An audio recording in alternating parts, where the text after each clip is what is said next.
My apologies to those who have PSTD or PTSD, however that goes. But we ring bells over here, baby. Yeah.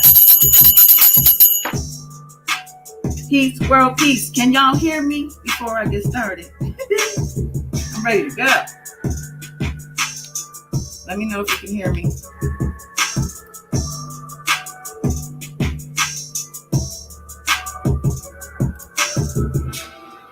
All right.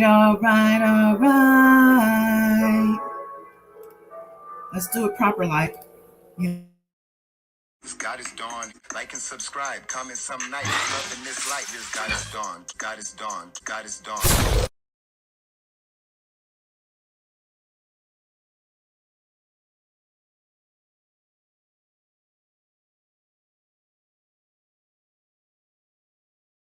It's like, what's going on with the internet? Something's going on, baby.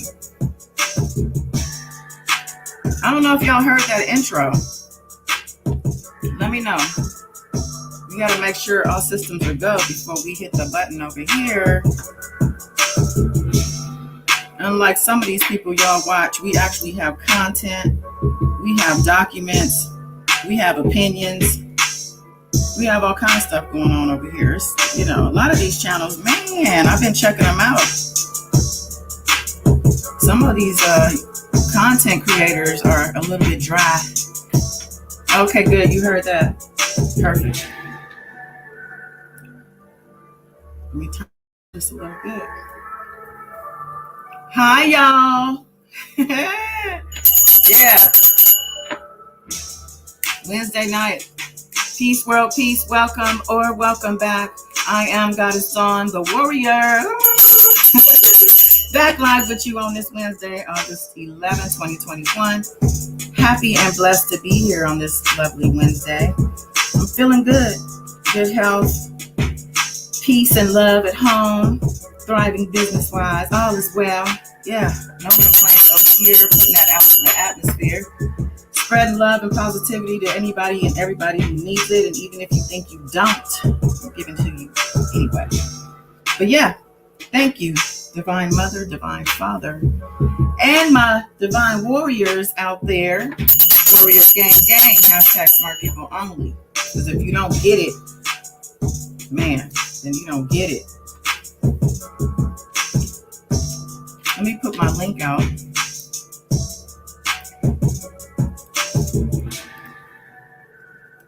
And see who's in the building.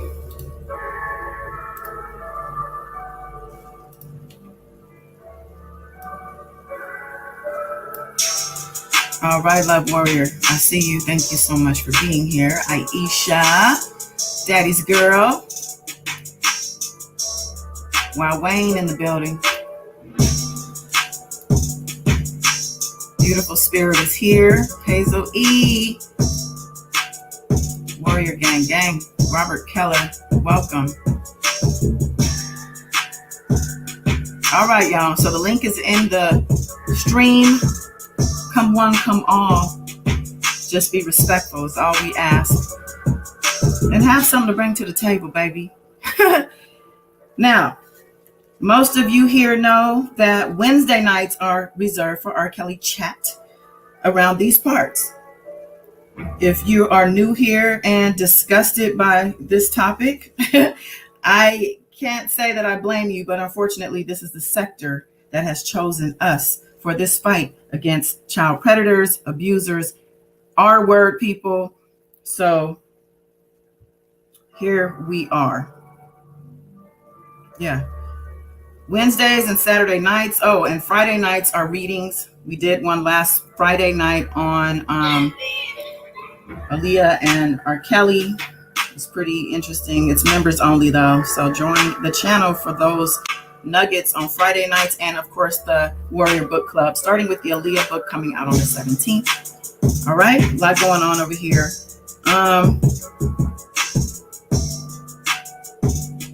But yeah, oh, and I can't forget Shot of Love on Sundays now. Worship and praise and self-love. Let me ring the bell on that. I missed last Sunday, but I will make it up for show. Thank you to all who subscribe, like, and comment. If you haven't done so already, please do so now. There's a whole lot. It's Wednesday, so we don't have 2 or 3 hours, you know. I do want to mention, though, before we dive into the updates, that these YouTube streets have been exploding within the past couple days, and I plan to bring it to you on special Messy Monday. Yeah, that's right. Messy Monday's back, baby. And be sure to be subscribed so you don't miss the fun. It's a full circle moment for me, so I can't pass up on the opportunity. And yeah, that's what's going on. So let's get into the Get Down with R. Kelly. Chrissy Power, welcome back. All right. All right, Love Warrior. Hi, Goddess. Hi, Kat. Hey, happy Wednesday, Goddess. Yo, baby, yo, baby, yo. Yeah. I'm talking to you. I love it. Unmute your mic, baby. Oh, okay. Okay. It looks like you just muted. Maybe it's me. Let me see, because let me make sure my mic and my sound is good.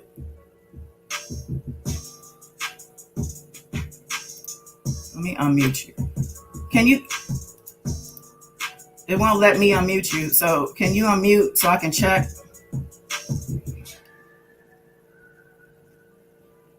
Is it me? Oh, I see what's going on. Okay.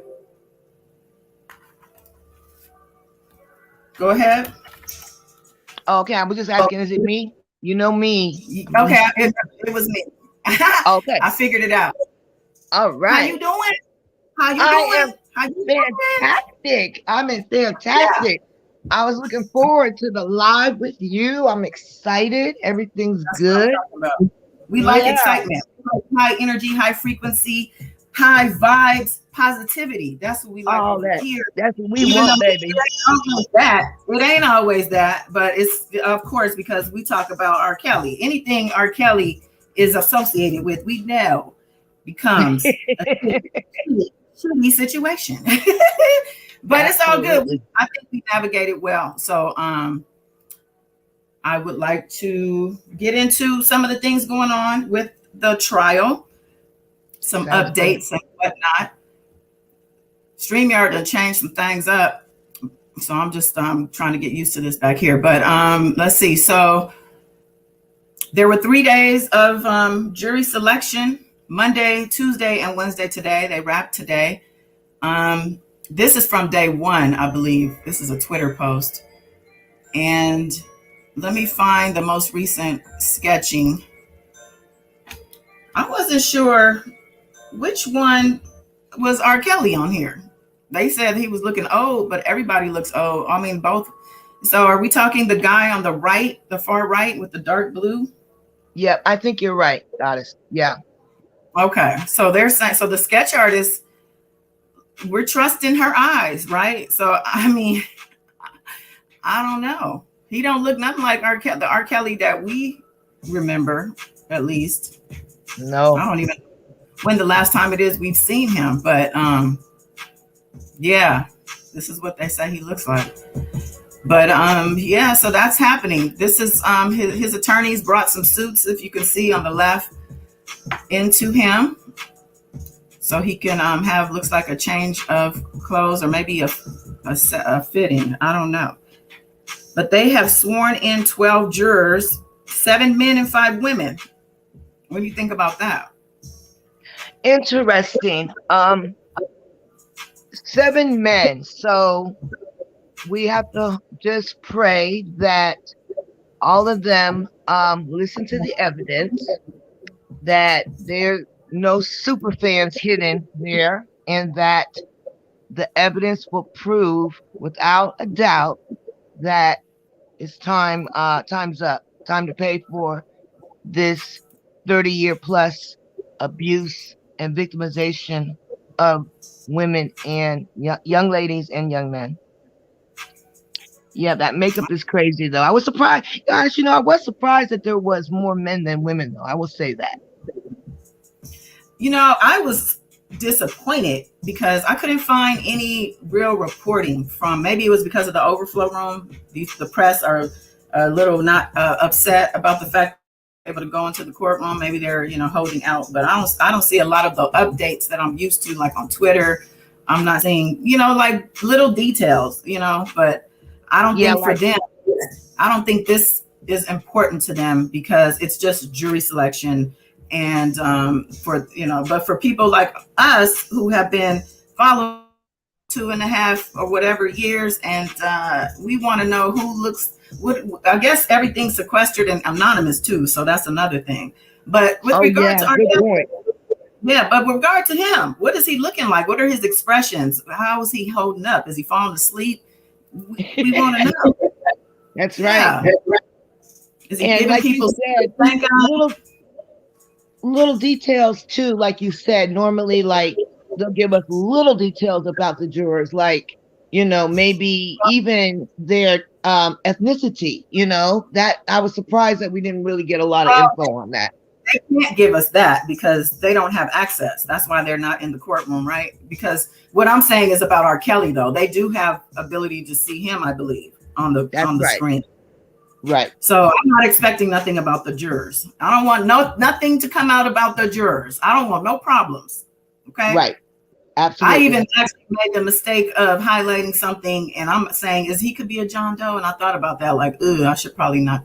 So I'm probably going to take that down. That's on my community page. Although we are going to talk about him tonight too, because I think it's worthy. So absolutely. Let's go and here and see what the what is this? The Chicago Sun-Times had to say about the jury selection. It says here, jury of 7 men, 5 women to hear R. Kelly sex case in Brooklyn. The jury selection spanned 3 days, with the R&B singer seen on a video feed sitting impassively at the defense table, wearing glasses and dressed in a suit. So he's wearing eyeglasses now, huh? Yeah, I saw that. That was interesting. Is it something that he needs, or is it part of the character makeup that they want to present? Right? Or it could be both. It continues. R&B star R. Kelly will face an anonymous jury made up of 7 men and 5 women when his New York City sex trafficking trial goes forward next week with opening statements. Yes, I can't wait. On Monday, we have opening statements. It says the panel was sworn in on Wednesday after dozens of potential jurors were screened by U.S. District Judge Ann Donnelly in federal court in Brooklyn. The judge sought assurances from prospective jurors that they could remain impartial despite the bad publicity swirling around Kelly since his 2019 arrest. Some told her that they were mainly aware of Kelly from his smash hit, I Believe I Can Fly. Many said they knew little or nothing about the case. Interesting. So it's, anything. It says the jury selection spanned 3 days, with Kelly seen on a video feed sitting in, I read that part already.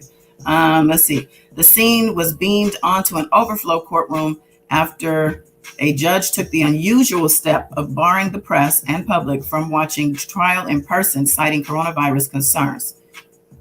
The multi-platinum singer selling singer was denied any wrongdoings and pleaded not guilty to charges accusing him of leading an enterprise of managers, bodyguards, and other employees who helped him recruit women and girls for sex. Federal prosecutors say the group selected victims at concerts and arranged for them to travel to see Kelly. So there's not much more here about the actual jury selection, but it's done, which I'm glad because I was concerned that they weren't going to be able to find them. Seems like they found plenty. So that's good news, I think. I think so too. You know what? I did pick up one thing that I thought was interesting. So in a federal trial, and I know you're more familiar because you've been on juries before, that the judge actually screens the potential jurors, and then from that pool do the attorneys get to use their strikes or whatever. Because I thought like in most courts, I thought that the attorneys could like go from the pool. I wasn't clear about that. My experience, I was not vetted by the judge first. The judge did intervene on some things, like a couple times I tried to, say I can't. I mean, so some of it had to do because at the time I was working for a company that didn't pay for jury duty. I tried to use that. They wanted me to come up and talk to the judge and sidebar with the attorneys because it was personal information. So I think when it comes to personal information, that's when they do the little sidebar situation with the judge. The judge is there the whole time. So it's not that, I think she just kind of led this because she wanted to get this thing moving and, Right. Make sure that there wasn't no shenanigans. And, she, I'm sure has to know, keep an eye on this defense. I'm just saying. Yeah. So That's she right. set the tone. I think she set the tone, and I think it was set well because this thing moved and shook. And now we got 12 jurors secured. I'm assuming they have the 6 alternates also. They were, saying that that's what the goal was. Right. So I think so. I'm wondering what the makeup is of the 6 alternates, but hopefully we won't need to use them. Okay. Yeah. So what else? So behind the scenes of the case, there's been motions and letters and things filed. There's been some sealed letters, but there has been a motion to dismiss from the defense, and they have some things they want to strike. A lot of things, and it's things that this is things I at least was expecting earlier on, like much earlier on. And this is why I was scratching my head with regard to Greenberg and his tactics. Like, where are and the only motion to dismiss I remember is that something he had piggybacked on from Daryl McDavid and his attorney. It was like motion 5 of something. I don't know. It was something else. It wasn't even this case, but yeah, he was sleeping on the job. So now here these attorneys come in, the new guys, and they're trying to make up for lost time. And I'm sure all of this is going into an appeal file that they're putting together for later. Absolutely. So most recently, what's in the history Pacer, it's the docket text, the minute entry for proceedings held before Judge Ann Donnelly. Jury selection as to Robert Sylvester Kelly held on 8/10. Appearances, and it has all the attorneys listed here, the AUSAs and the defense attorneys. So let's just to be very clear for him, he has Deborah O'Canick, Thomas Farinella, Calvin Scholar, and Nicole Blank Becker listed for his representation. He himself is present in custody. It says case called, jury selection held and continued to 8/11. So 8/11 hasn't even, this was entered today. So what happened today hasn't been entered yet, apparently. But this was yesterday's summary. So I guess it was business as usual as far as the jury selection. Nothing to see here. Which is all good. Like you said, that's all good. We want no kind of shenanigans. We want everything to go nice and smooth. Exactly. Let me come up here in the comments and see what y'all talking about, because I know a couple of y'all probably have something to say. Let's see. I went from all the way to the top. Yes, hit that like, baby. Okay, let's see. Miss Della, Hey, welcome Miss back, Stella. Hi baby. Yeah. guys. Hey.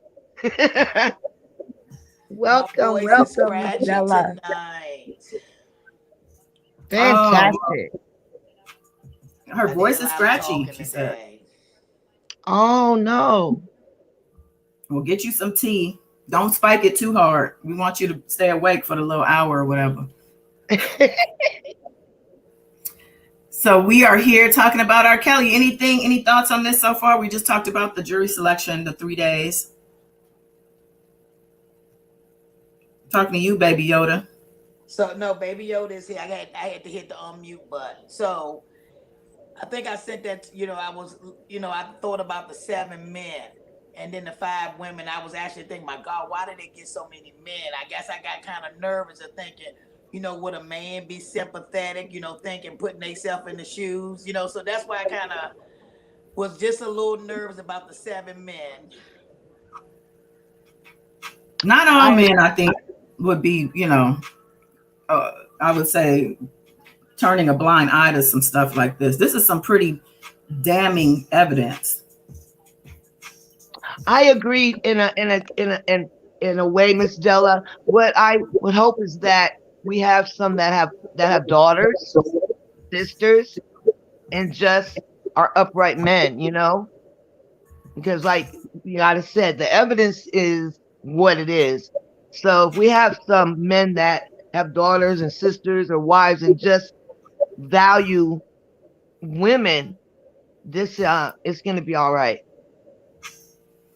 And children, and just, a lot of men have an instant protective, instinct, I would say. And Right. I don't know. I'm staying positive about it. I hear you though. I was actually, when you sent me the text, I was like, oh, that's good, because I was thinking of the 18. I don't know. I had the alternates in mind also, but yeah. I mean, I was surprised, but you know, I think with everything that they have as far as the discovery, the witnesses, his own testimony, because I noticed the things he wants to strike. It's not everything. So, and maybe the things they're not striking, maybe they feel like they can discount in the courtroom. I don't know, but we'll go over some of these things. Um, let's see, Yoko Yukio, welcome back, and you're saying for us to address abortion, Planned Parenthood, and the selling of infant organs. How about you shoot me an email? My email address is in the description box if you want to have a conversation about something. And this is an important issue. I know that abortion rights is currently being targeted by certain states specifically. But email me and let's, we can set up something. But tonight is R. Kelly night, unless you have a story or some kind of information that we need to know with relation to this R. Kelly trial and your topic at hand. Let us know. Let's see. Hazeley, the sketch artist, got R. Kelly looking like Mr. Gaines from a different world. Oh, that's a good. Yes, Hazel, yes. Yeah, you're right. You are so right. Oh, wow. You make me want to Google that real quick. Yes, Wayne. Wow, Wayne. Allegedly, of course. Robert Keller. They got them Steve Harvey suits. That's right. Oh, that's Steve funny. he might have damn donated the suits. The way he likes to pay for R. Kelly. Aisha, this is about R. Kelly. That's right. My squad. I pray for them jurors and have young. Oh yeah, we pray they have young daughters. We pray they have some type of empathy to the, and are able to see the patterns and are able to see the decades of behavior from girls and women who never knew each other and didn't experience these things as one. They have similar stories though. How is that? Let's see. Okay, we're not doing the abortion talk tonight.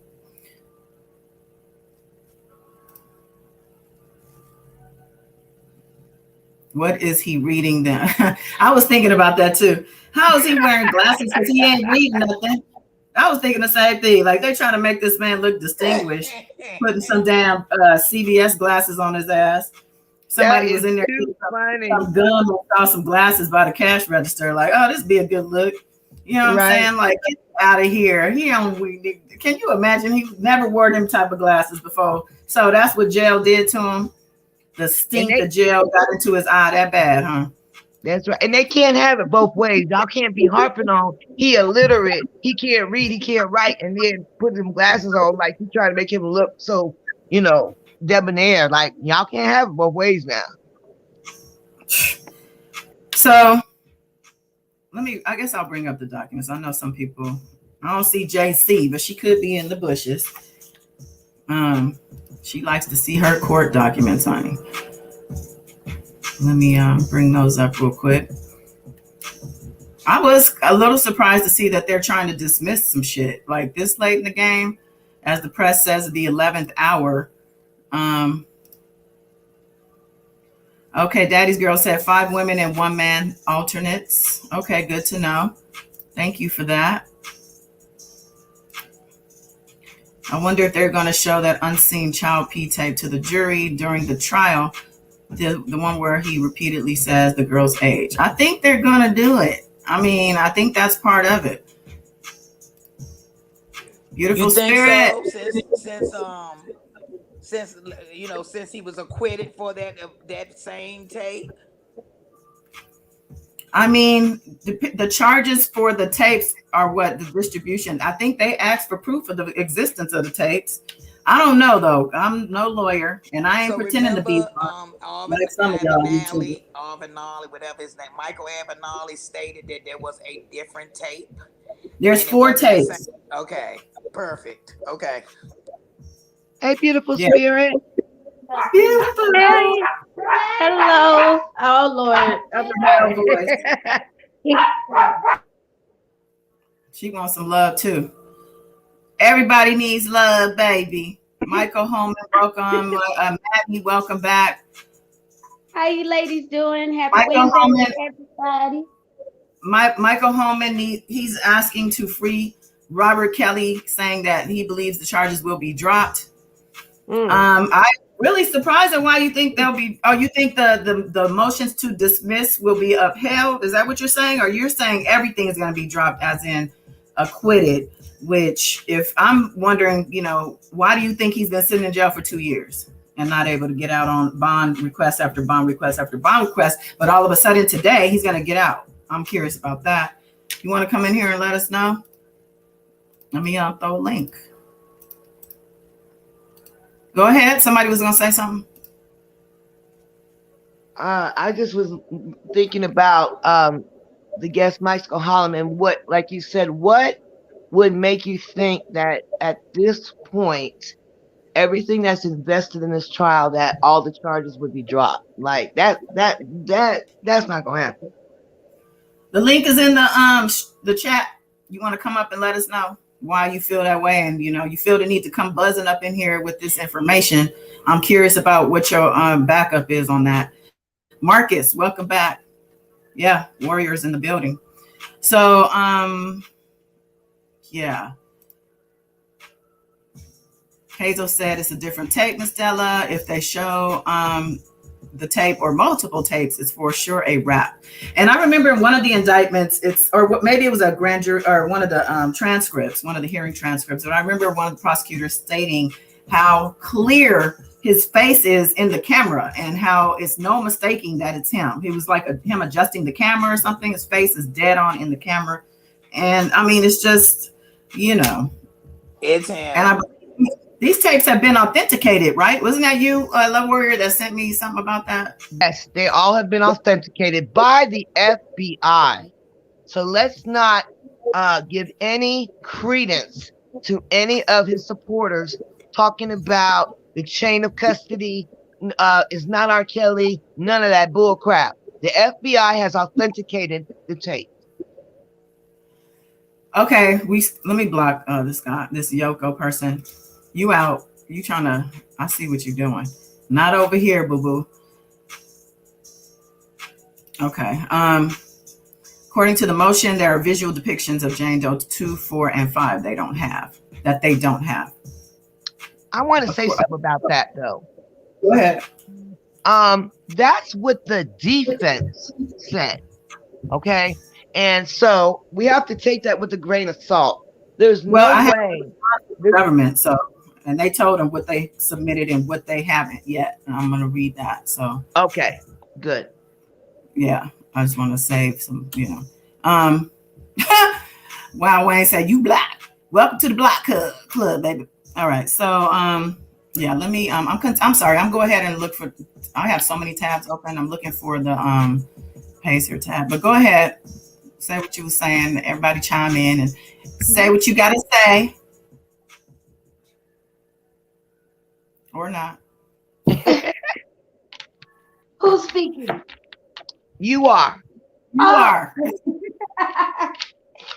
Well, I want to say, okay, first I'm going to say again, I greatly appreciate everybody joining us tonight for this live and this update and information that God Don is bringing. Also, please, newcomers, stay respectful.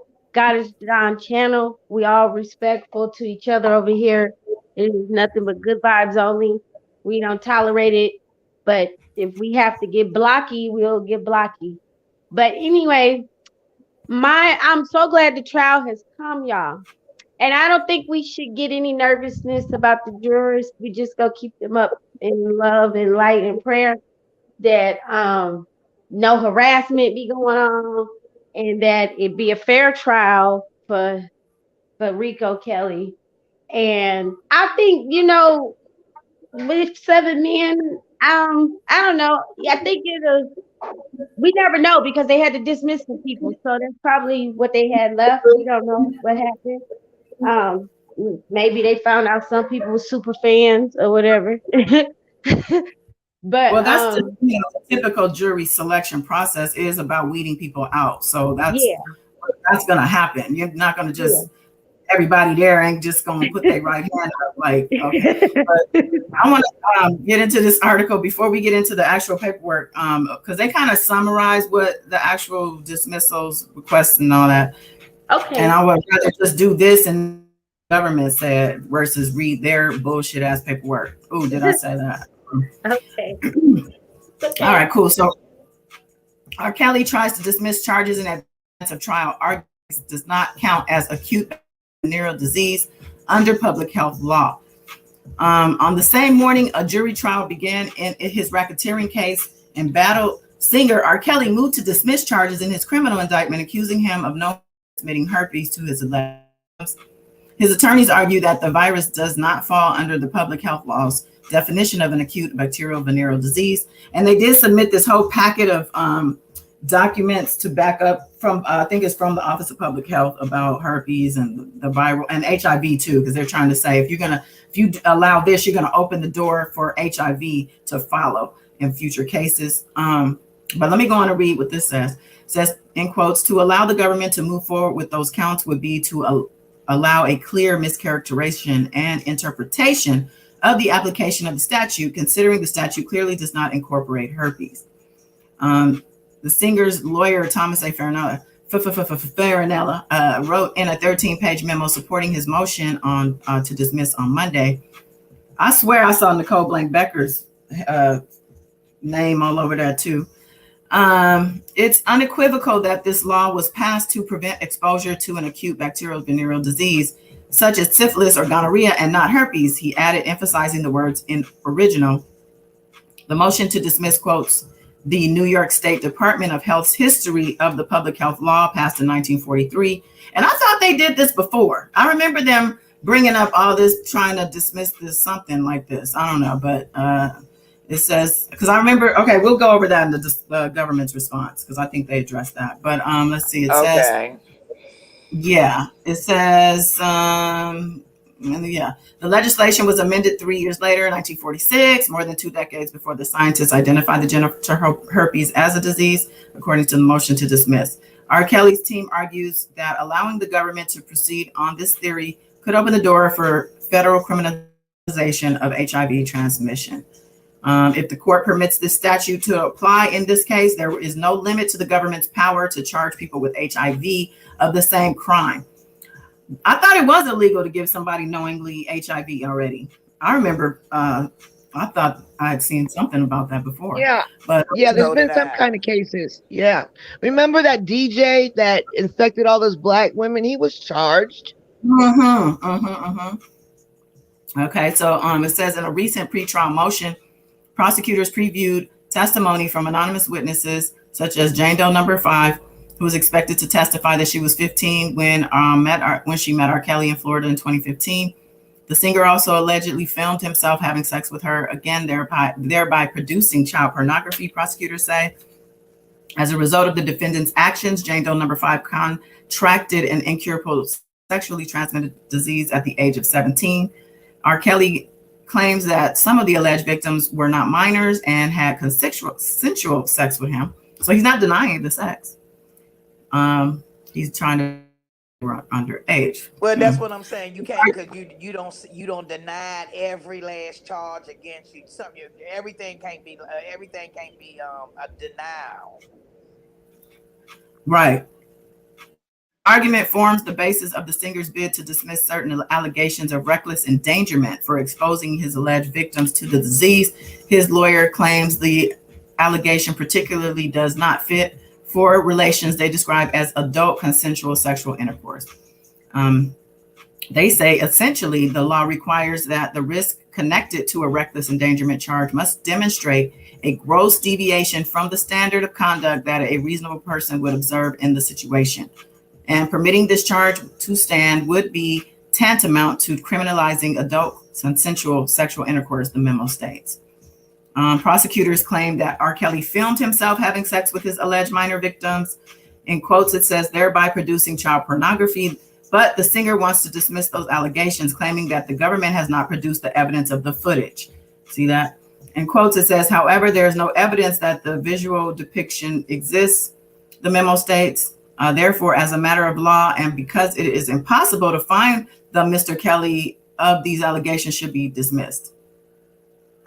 Says the memo was filed with the commencement of jury selection on Monday.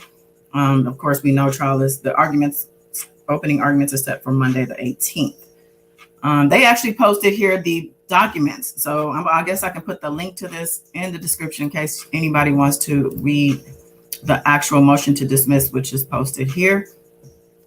That's very good of them. This is Law and Crime. That's a good site. All right, I have to go over to YouTube to do that real quick because I'm gonna forget otherwise.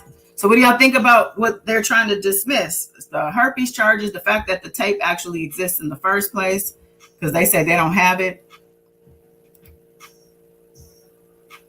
So again, that's the defense complaining that they don't have any visual depiction. That's not the government. I find it that I don't believe that the government would present all of this 3,500 material and not have evidence that's going to quantify and show him having sex with underage victims. Which ones, I don't know, but I just don't believe that they haven't produced such said evidence. I recall that the herpes incident came up before, and the first time they were talking about it, they were trying to say he didn't give them herpes. So now you're backtracking, and now you're trying to remove it all together because you know damn well he did. Every last single one of them girls got herpes, but so you can't say you didn't give it to them. So you're gonna try to go through some old law, probably. And I don't know. I can't wait for you to read to see I want to know what the defense had to say. So you're trying to use that now, saying that herpes is not really considered a venereal disease versus I didn't give it to them, but every last one of them got it. Okay, I'm looking for my Pacer login thing. Oh, here it is. So they backtracked out of that, Miss Della. That's because you're right. They did say something about the herpes that he didn't Give it to them. Now they're trying to fight this old law saying that it's not a venereal disease. So again, Yes. And I right, think that's exactly, Faith. Faith, that's her. She got a case about the herpes. exactly, So if you get that thrown out, she ain't got no case. right. But remember now, they got all the Walgreens, they got all the medical, they got, I don't Hey, know. let's not forget that sheriff husband who sued, who's or Yeah, suing him for giving it to his wife and who gave it to him or something like that. So that's why they trying to get it thrown out because he know he knows that it is probably true. Well, it ain't probably, but it is true. He knows that. And I'm wondering, is he testifying? I'm he'd be a wondering. He fool don't get up too. there and make no fool out of himself. You Oh, you know oh, you sheriff, ladies. what do you mean make a fool? He was on. He has a whole case himself. So you're saying what? It's Wait going a to go minute. against. I thought you asked was R. Kelly testifying. No, the Oh, I'm husband, the sorry. sheriff husband, I'm the sheriff sorry. husband. She Oh, like, the hell sheriff, the sheriff husband. I mean, the sheriff. Um, the that case, he, it showed where he did his physical exam. When he joined the force, he didn't have no STDs or nothing. And then once the affair happened and unprotected sex, and he contracted it. Um, he developed that from her. And I guess with conversations, maybe through a text with her or something like, "Hey, I'm up here at the clinic. You've been stepping out," and she's like, "Oh yeah," and that all just proved his case when he got it. And then I guess like what how Love Warrior said, they have the Walgreens, picking up prescriptions, drop offs or whatever, and just as well as with one of the Jane Does, because we're gonna get in the habit of not saying her names. She had medical proof of showing that she didn't have it before, because she had her annuals and stuff, and then after the sexual encounter, and then I'm assuming an outbreak or something happened, and then she went to doctor, and then she contracted it, and then plus the recording on the phone with her. Huh, oh, So one that's last thing to add on, beautiful spirit. hmm The sheriff, he also got chlamydia, so he Yeah, didn't. I was just you're exactly right. I was just gonna say he had more than one Uh huh. early gift. Yeah. and it's funny. Like, well, Robert says, that he's not denying having herpes, which this looking at the defense's paperwork, which I wasn't trying to do, but now that I'm thinking about it, they do actually go around all the reasons of why they shouldn't be doing that. It's not that he didn't do it; it's that this reason and that reason is why y'all shouldn't be even bringing this up. Like, they're not saying no, he didn't have that or he don't have it, because like somebody Love Word, I think you said they have medical records and all kinds of stuff. Yeah, and allegedly the sheriff he got teased, like not like, he got mocked on the force, by his fellow officers. They were like making fun, like, "Oh, she messing with, with him." Like basically, like he got the laughing stock of the whole department too. So that's part of his lawsuit, I guess, like pain and suffering and stuff like that. And he was, of course, he felt embarrassed and all of that. So, and then she refused to leave Mr. Rico alone. She wrote him one Exactly. last Dear John letter and was calling him daddy and talking about how she gonna always have his back. Well, she was the one who had to end up. She's the one that ended up filing at the end of the day, right? The wife. Yes, yes, she did. That Yep. was crazy to me. Like, she did all that embarrassment and did all that stuff to you, yet she had to file. Yes. Like, are you serious right now? And You didn't then have not no only that, type of he had self to esteem. fight.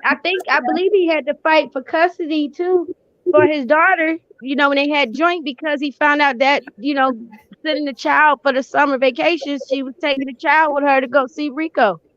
Oh no. That's Yeah, Oh, terrible. allegedly that's how she got a car for a birthday, one of the birthdays or something, or was promised a car. I don't know. If that's still facts or not, but I mean, if it happened, it happened. yeah. If it And this happened, was, after the divorce over there. So, where you and when his, but they must have something for him to. It was, his burden of proof where you came see through. that at though, about the daughter? I can't remember about the article. It was around the time when Tasha K was giving facts, and I remember I googled and read the article, and I just don't remember which site, but I'll find it. I'll go back on Tasha K channel Oh, don't and worry, don't find worry it. about it. Don't do it now. Okay. So I want to address Michael Holman. I'm not trying to judge because I'm not, but I just think this whole case is bogus. So the whole case is bogus. The whole thing.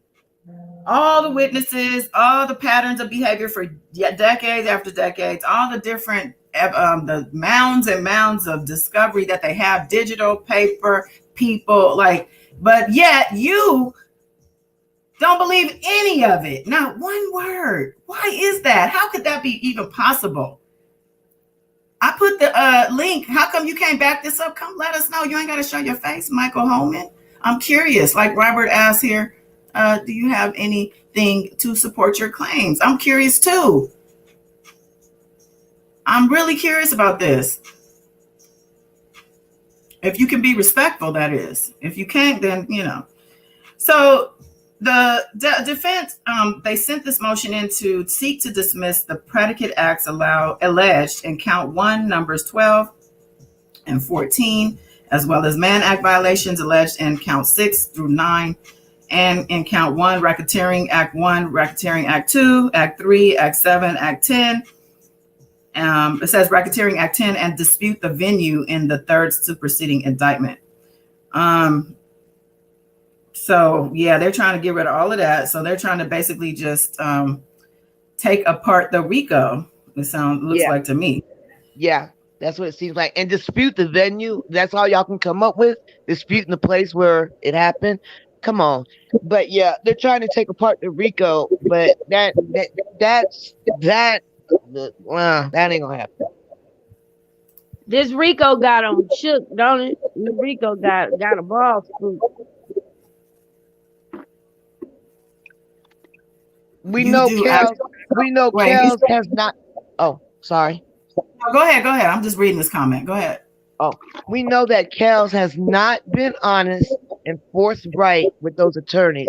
He has only came up with information when it was probably thrown in his face and he couldn't deny it. He has left them attorneys like having to work 10 times as hard because he hasn't been honest with them. And that's the bottom line. Yeah, I can see that. Thomas Reese, welcome back. So not cooperating on a lot of the things, that's making it harder for them to defend him. And I don't know why he can't get in his brain. Common sense would tell you, when you go to an attorney, whether you're guilty or not, you're supposed to be honest. That way they come up with their game plan on how to defend you and bring their game in that courtroom. They can't bring nothing with surprises. He don't operate like that, though. We know that. I mean, they keep getting hit with surprises. They probably like, you got me looking like a fool. I'm talking all this mess to news reporters and stuff. Remember, all of these aren't surprises. A lot of this stuff, the government. A lot of them are not. They just didn't know what the hell was going on within their own case. Yeah, that's true too. That's true. You exactly right. Yeah, because he doesn't offer up. He doesn't help them by admitting to anything. You know what I mean? He's so secretive, and he operates out of like a need to know basis. So if they ain't found shit, he ain't said shit, right? Then they're hit by the government with all this stuff, and they're like, "What the hell?" And I believe he still is not like forthcoming. That could have avoided them from spinning wheels, working probably 10 times as hard as they had to, because he's not, like you say, when you have your attorney, there's this privilege that you have where you could tell them, and he don't operate out of that type of I really do believe they didn't know about that warehouse, or to the extent he probably told them he had 20 tapes and it was 300. He probably I think Love Warrior said, he basically just lets them react to stuff. He's not giving them any thing to so they could be proactive. They're just having to react, and unfortunately, you know, for whatever reason, when it was brought to light, some of this stuff, it wasn't addressed. It should have been addressed back in February. Yeah. And then not only that, you guys, you know how he said when he told the one Jane Doe on that conversation when she had to get her proof, you know, to back up what she was saying when that him talking over the phone when he said he called him off his A game because he don't do the talking. He said if they don't ask you nothing, you don't say anything. Basically, don't be volunteering no information. And that's how he treating his legal team. They ain't Yeah. asking you nothing. I ain't gonna say nothing. But you fool, your life is in their hands. So Michael Holman, so he's telling Robert, answering him back saying, I do actually, I guess, have some type of evidence.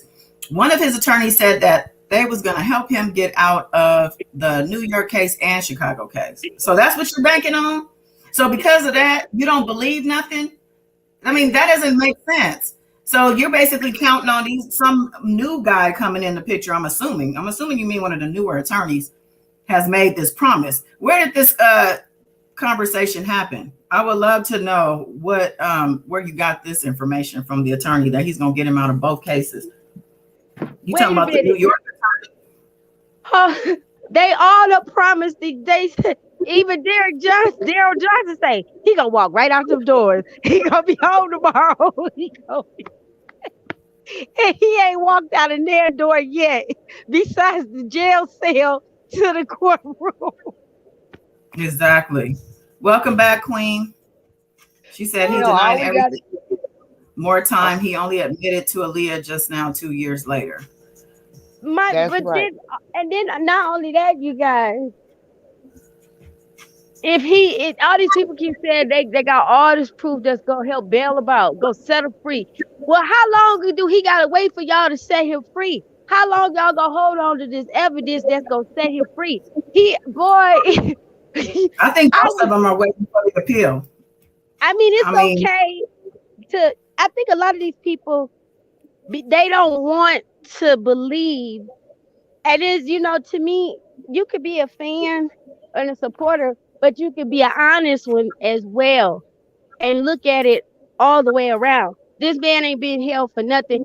These they getting mad and frustrated because they like, oh, the prosecutors keep coming out with this and that. They reaching because their case is weak. No, it's not because they have to back up what they presenting to the judge. If you accusing and saying this man is guilty, this is why, this is our proof. And then furthermore, this backs up and confirms what we're saying. That's why his defense team got to have their game to say why he's not guilty. They ain't proved nothing about why he hasn't been guilty of none of the things that the prosecutors have brought forth. So thus far, they have to show reasonable doubt. They have to put yeah, reasonable doubt in jurors' minds. So yeah. with the things that are being brought up and the testimony that's going to come in and rock that courtroom, if unless the jurors aren't human, I don't see how. I don't see how they could possibly, especially with the, I would say, missing witness from the 2008 trial now having come forward this time Hmm. around. Like that changes the whole game. It does. And that, It I'm really sorry, that does. is actually for Illinois too, though. I'm sorry, that witness is an Illinois witness, right? So, but I'm just saying, it don't matter. Even if let's just say, keeping optimism just way off the charts for a supporter that he does get off on the New York trial. He ain't going nowhere because he's still held on bond in Illinois. He's still facing Illinois state and federal and Minnesota. And who knows what else might come up in the meantime, because they're digging up a lot of stuff right now. And I wouldn't be surprised if they had other indictments just waiting, just in case, just ready to kick them things off if necessary. You know what I'm saying? That's It right. is true because when we read those superseded indictments, when it said how he traveled state lines and out of in the country and out of the country, and it mentioned Pacific states, California. Um, California might come, but I know for a fact that I've seen with the Detroit. See, they ain't brought that up. That's probably still sealed because that Jane Doe is common to Gloria already is representing her, the Detroit victim. and they are working with Chicago. So she's been added to the Chicago, and they had to, she left Michigan, but they had to fly her out. But I know for a fact that the federal case, Brooklyn, is they working even with the state charges. Like they hand in hand. They're going hand in hand. And Yeah. so, like you said, if he get out with this one, he's gonna get picked up by the other one. And we're still a lot of stuff that's not revealed to the public. We're going by what they letting us know right now, because there's still a lot that's still that has not And been unsealed. let's be honest, that was a fairy tale like scenario. Like, come on now. I want to address Thomas Reese is asking, do we think Daryl Johnson might be facing charges or will be facing charges? And I wouldn't be surprised if he is on the witness stand too. Let's not forget, he got caught. Isn't he the one that was bribing? Got caught with the bribery stuff? Yep, he got a $2,500 text message. He got the message directly to Kells about the government employee. That's right. And then he recorded it too. They both recorded each other because they found the recording in R. Kelly's phone and in his phone. Not only the text message, because I said, damn, everybody was recording everybody in his camp. He recording them and they recording him. Everybody records everybody. And that brings me back to that YouTube drama. I hate to keep going to the YouTube drama, but I mean, it's funny how when people are fighting, first they're friends, right? And then they're fighting, and all of a sudden there's recordings. Like, I thought y'all was friends. What are you recording these people for? See, that's the thing. I don't know if it's just YouTube or what, but my goodness. They come in with an underlying agenda. Obviously, you came in with a conniving motive if you already recording, and then the first sign of I'm having a bad day today. Let me put some mess out here. It's like you were already up to no good from the beginning. See, when you got a whole bunch of snakes together, what you think? They all slither around with each other and swarm in the snake pit, and everybody's snaking, she's sneaking and stuff, right? And creeping. At first, they bond together to go against other people, but then they start going against each other when the other people with them no more. I mean, now they finding out people borrowing money. Who needs a room? People are buying each other's subs, and who's crazy. Who's sightseeing? I mean, they got I hate excuse my French, but dick and pussy play with your subs, like, for real. Yeah, I mean, they have it sex sessions. Okay, let me leave that alone. We are, it's R. Kelly night. We in these documents. That's right. We got Messy Monday coming for all that. Yeah, so come back for Messy Monday. We're gonna get into all that on Messy Monday.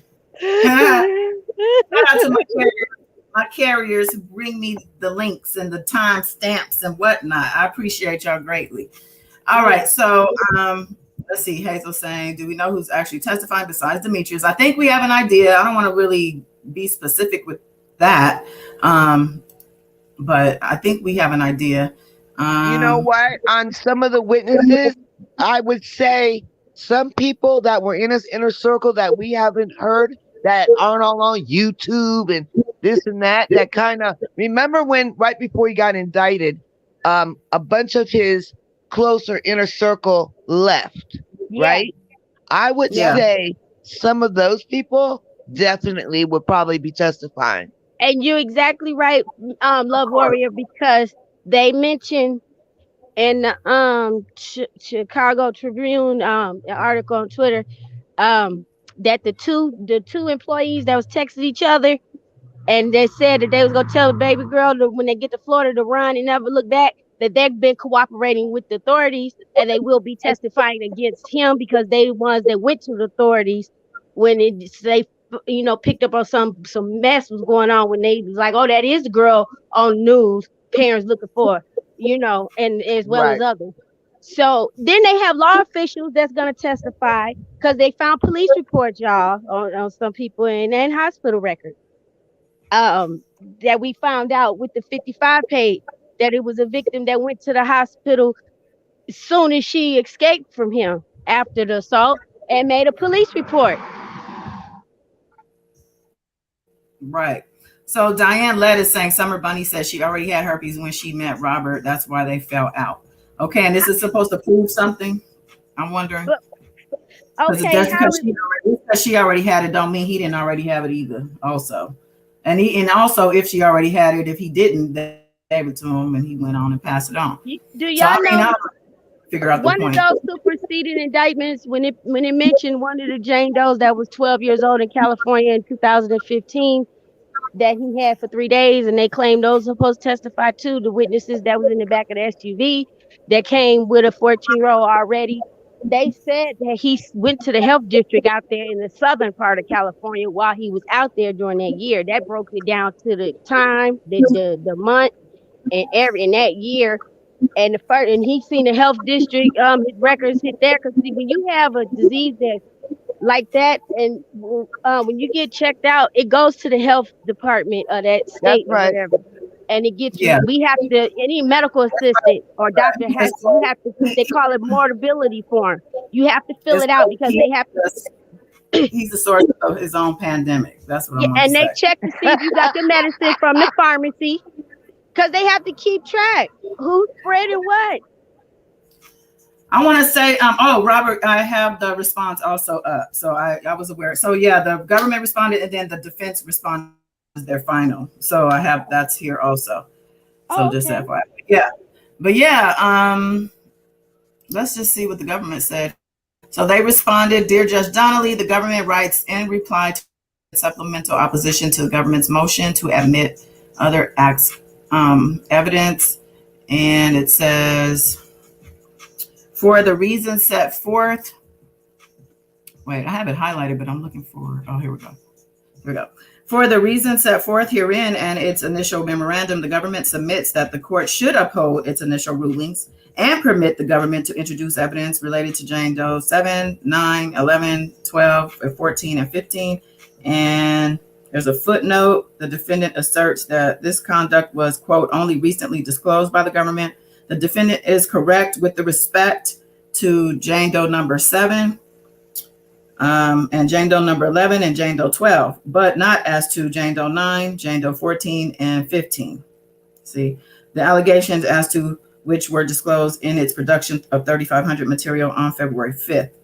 So they basically are saying, so yeah, they just got 7, 11, and 12, but they already had 9, 14, and 15 discovery.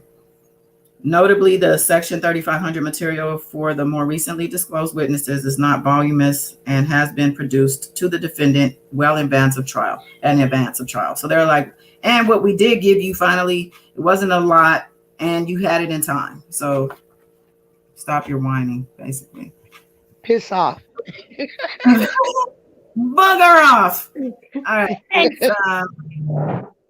So they're saying you need to, the evidence relating to Jane Doe 11 and 12 should be admitted, and for these reasons, that the government seeks to offer evidence that the defendant exposed Jane Doe 11 to herpes by engaging in unprotected sex with Jane Doe 11 after she asked him whether he had sexually transmitted diseases, that she thereafter contracted herpes, and that she communicated to the defendant that she believed she contracted it from him. Such evidence is relevant to knowing that the defendant in fact had herpes as early as 2003, and therefore to support Jane Doe 4's account that she contracted herpes from him in about 2009, and Jane Doe number 5 and 6's accounts that the defendant exposed both of them in 2015 and 17 to 18 respectively. Yeah, Jane Doe 11's account that she specifically asked the defendant whether he was okay prior to having unprotected sex with the defendant, referring to whether he had any STDs, also corroborates numerous victims' accounts that it was the defendant's practice not to use protection when engaging in sexual intercourse and to disregard any risk of transmitting STDs. Finally, Jane Doe 11's testimony that she confronted the defendant about both her herpes diagnosis and her belief that she contracted it from him is relevant to show that the defendant was on notice that herpes is an STD and that the defendant had herpes, which is directly relevant to his knowledge and intent for the charged crimes related to his exposing charged victims to herpes. there's a footnote there. It says the court suggested that the defendant could stipulate that he knew that he had herpes and that it was sexually transmitted disease, and that such evidence may not then be necessary. Even if he were to stipulate, and it says in parentheses, a stipulation has not yet been offered to make. A stipulation he has not offered to make. Okay, so he ain't offered that up. The government should be permitted to introduce evidence relating to Jane Doe 11. So they're saying they gave him an out just to say that you have it, so that we don't even have to bring all this up. But he hasn't done that. Do you listening to what you just read? Now, see, they gave him they see all these chances that he keep getting and how honorary he is. Do you know what type of character he done painted for himself? That speaks a lot about a person. You have this. You know that you could check. You know you've been spreading it. When you get tested positive for any kind of STD or whatever, they ask you at the clinic, who are your partners? Because they have to notify them so they can get treated. And you have to inform. You're not supposed to be active. And then if you are going to be active when you have something like herpes, you have to let whoever your sexual partner is know, I have this. And you're supposed to do protection, because not everybody wants unwanted gifts. And not everybody, you can't assume, already has it. I mean, that's right. In fact, I remember during Faith's paperwork, where her New York paperwork, when she actually confronted about him, his response to her was, deal with it. That's what he said. I hate to laugh, but that just sounds like his ass. This is not a good look. Unwanted gift. I said it's a gift that keeps on giving. And I mean, there ain't no Jolly New Year's all year. I mean, come on. I mean, and that just paints how much of a SOB that he done painted. Everybody wanted to do, Poe robber, Poe this, no, they're lying and picking on him. No, he went around picking on people. So, the government goes on to say the government also seeks to admit evidence of the defendant's entry into settlements with Jane Doe 11 and Jane Doe 12. While Rule 408 of the Federal Rule of Evidence prohibits the use of compromise offers and negotiations to prove a disputed, the government seeks to offer the evidence for several permissible reasons. And then it gives a reference to go see something else here. The court may admit this evidence for another purpose, such as proving a witness's bias or prejudice, negating a contention of undue delay, or proving an effort to obstruct a criminal investigation or prosecution. It says first evidence as to the existence of the settlement agreement explains why Jane Doe 11 did not previously disclose to anyone, including law enforcement, the defendant's exposure to herpes to her. In addition, the agreements themselves would strongly corroborate Jane Doe 11's account. Finally, and significantly, the defendant's payments of hundreds of thousands of dollars as to part of the settlement agreements were among the means and methods used by the enterprise to perpetuate and protect the enterprise. The defendant, with the help of the other members of the enterprise, paid significant sums of money to discourage the defendant's victims from disclosing to anyone, including law enforcement, the defendant's criminal conduct. And there is a footnote. The court suggested that the defendant could I read that footnote. There's another footnote though. The government does not currently have a copy of the settlement agreement between the defendant and Jane Doe 11, but other agreements in the government's possession show that they prohibit virtual disclosure, including voluntary disclosure to law enforcement. So, it says, wow, they had a lot of damn nerve to tell them young girls in them settlements that you better not even tell the police or law enforcement, FBI, nobody, that you got herpes from me. And how does his supporters defend that? Like Ms. Della was saying earlier, Okay, you went and had all these NDAs and paid these hundreds of thousands of dollars to these girls. That alone speaks to your guilt and the pattern. You, Exactly. and then you know what else? When you already look down on other human beings, I can't even say it's just the women, the young black girls, because now we know it's males too. When you already despise people, you know how some womanizer men they think women ain't nothing. They look down on it. They just think we a piece of trash and the only thing we're good for is to be treated like dogs or whatever. When they already had that mentality, that's why he didn't care. He looking at it like I just able to have control and get off what I'm my narcissistic ways and throw him a little money to get him out of my face because I'm done with you now. That's how he looked at it. He didn't look at it, and that speaks a lot about a person, and that's a dangerous person. And then not only that, oh shoot, I just lost my train of thought. Oh, looking at his behavior or what he's facing, you fall asleep in court. You got a serious life situation on your hand. You falling asleep. I think, my opinion, he don't give a damn about this case and what he's getting, what he's facing. He's probably thinking he got other things that he could be doing.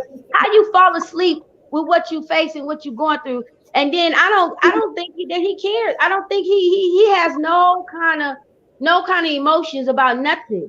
He won't even talk. Well, he gonna wake up now. Maybe they got him them glasses to wake his ass up. You Because know, if he don't know nothing else. When they wouldn't let your ass out on bond 6 times, and this ain't no joke. This is not 2008, buddy boy. I just don't understand it. I don't think he don't care. He don't care. He don't care about them lawyers. He probably like, y'all make y'all do y'all job and work hard. I ain't telling you nothing, cooperating. I ain't giving up nothing. And and I'm about to go to sleep. He'll He just care wants once to that be guilty over. sign comes. He probably is waiting for that guilty to come and think. Like I said, I think he's banking on the appeal process. Like they probably been telling him, "Oh, we can appeal all this stuff. We can appeal. Don't you worry." I just want to finish this one up because the defense did come with their response just shortly while we were live. I think actually. Um, Okay. This goes on at the bottom. Even if the agreements in the government's possessions would arguably allow disclosure to law enforcement following a court order subpoena, the agreements are written in a manner that they purport to prohibit even that disclosure, though relevant precedent makes clear that such a prohibition would be against public policy and therefore unenforceable. So, yeah, you can't be doing that. The reporting, you can't. So it says, let me just.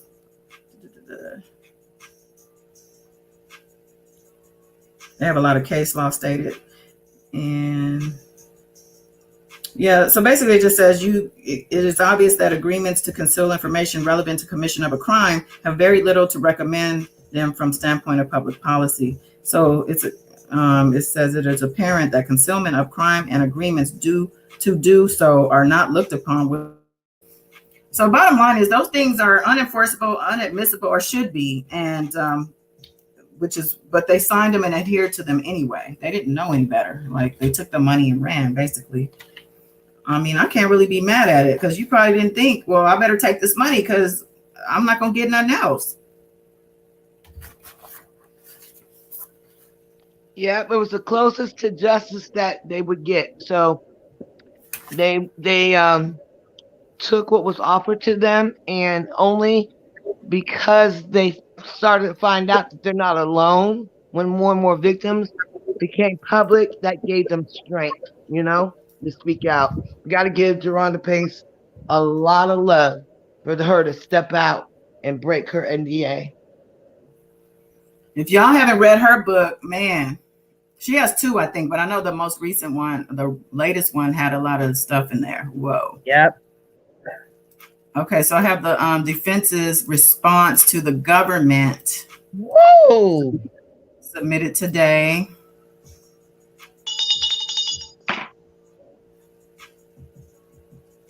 All right, so let's see what they have to say. It's only 3 pages. Dear Judge Johnny, counsel for Mr. Kelly respectfully submits the following reply to the government's opposition and to admit other acts. And they state a lot of different dockets and whatnot. For the reasons set forth in this supplemental filing, Mr. Kelly submits that the court should preclude the evidence related to Jane Doe 7, 9, 11, 12, 14, and 15. That is insane. Okay, so they say here, evidence relating to Jane Doe number 11. The government seeks to enter Jane Doe 11's testimony to prove that the defendant in fact had herpes as early as 2003.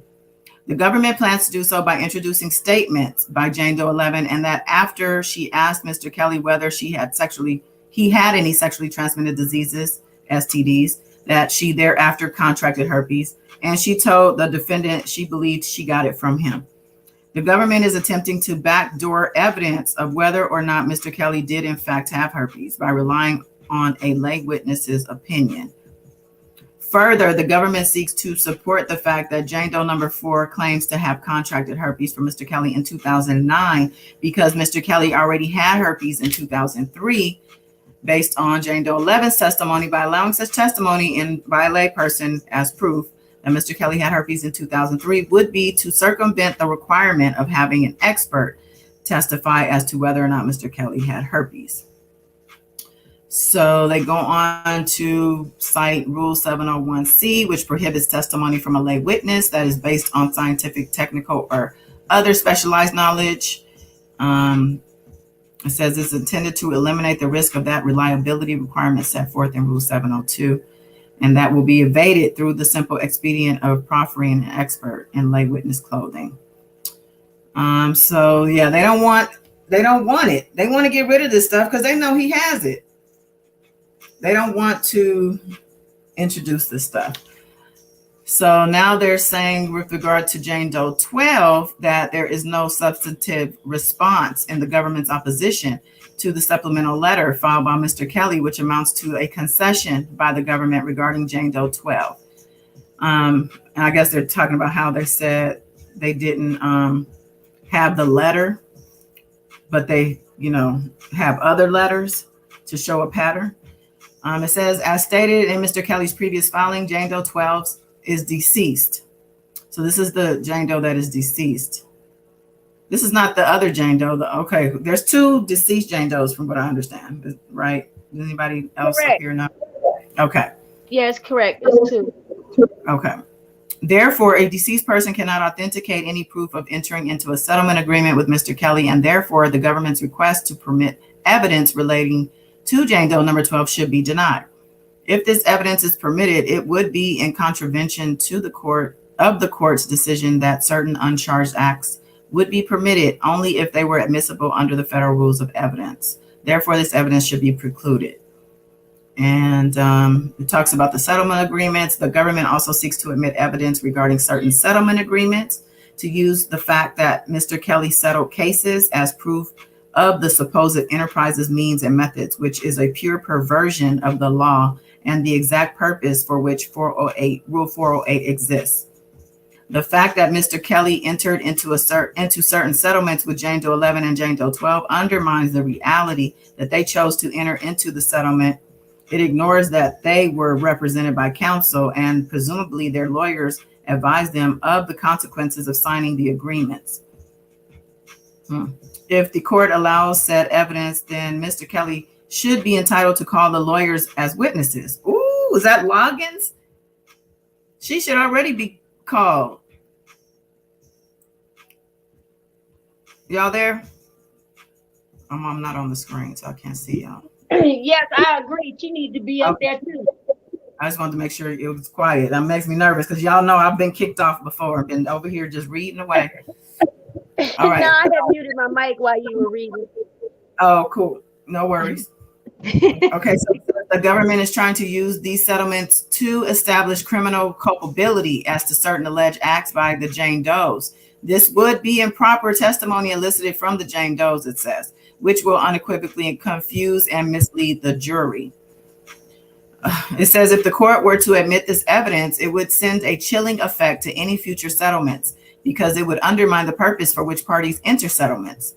Therefore, even if the court were to determine this evidence is to be relevant, it should be precluded pursuant to FRE 403, where the court may exclude relevant evidence if its probative value is substantially outweighed by a danger of one or more of the following: unfair prejudice, confusing the issues, misleading the jury, undue delay, wasting time, or needlessly presenting cumulative evidence. This evidence confuses the issues.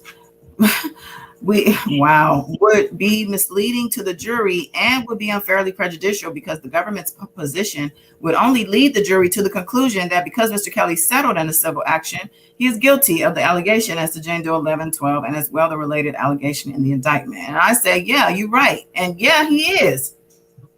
I mean, so just because it makes him look bad, you don't want to admit it. I mean, but it is what it is. That's how I feel. So lastly, they say evidence relating to Jane Doe 7, 9, 14, and 15 should not be admitted. It says Mr. Kelly respectfully requests that the court rely on the supplement filing as to the evidence relating to Jane Doe number 7, 9, 14, and 15. And then basically just saying that any evidence related to them should not be submitted. The supplement that they provided is like this thick. Let's see, how many pages is this thing?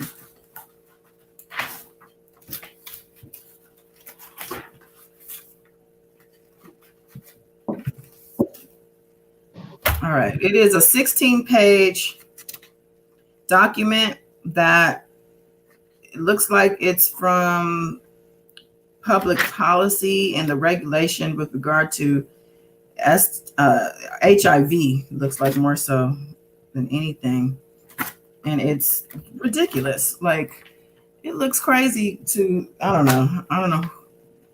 That seemed like that just make the judge mad. But so what do y'all think about their response? I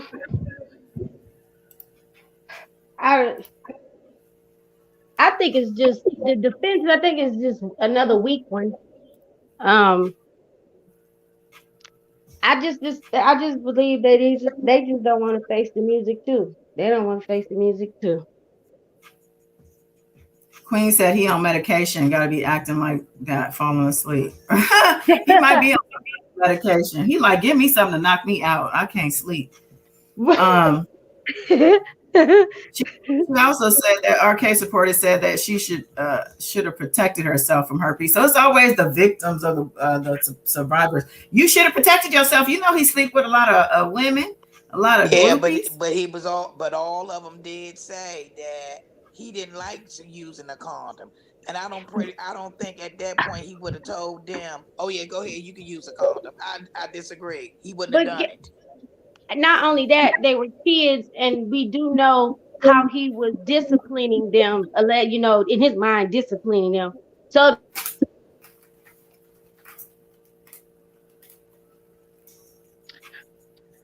I think that the government's response to the defense, the one before this, when they pretty much like summed up everything, that the defense really is rehashing this 403B and the 404B about, not further incriminating him, not doing this, not doing that. They basically don't have too much room to go. It's going to come down to what is the judge going to allow, and that's what will be interesting. Like, I have these uncharged acts because I don't think she's responded yet. Has she, Goddess, about what? No. Yeah. Then I hate when people always want to blame the victim. They always want to point the finger at the victim. Versus they're gonna do that. Beautiful spirit. We are gonna all be pissed off with the crap they're gonna try to say about these witnesses. But the government did outline, and I don't know if Judge Ann responded or not, about certain things they can and cannot say. Thank goodness about these witnesses, right? Yes, that the judge not gonna allow. Like, basically, not gonna be, just tearing them down, their sexual past and all that.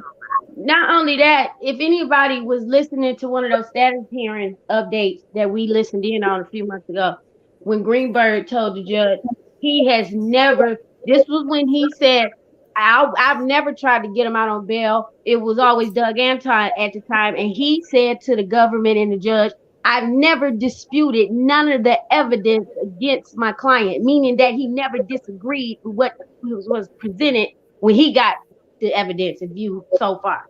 So if your own attorney ain't that came out of that, they act like they don't understand it. They sure do. I'm just looking through the tabs here because I had a video that Tarana Burke was in. Oh yes, that was a great video. I thought it was nice. But when your attorney say, "No, I ain't denying," but so far what y'all showed me, yeah, I'm with y'all. I agree. Yep. Mm-hmm.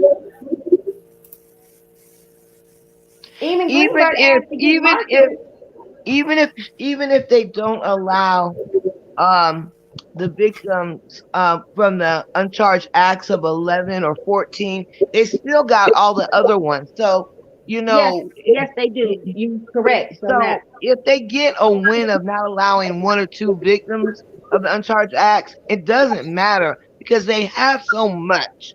Yeah. So we got to stand on that. The evidence is just overwhelming.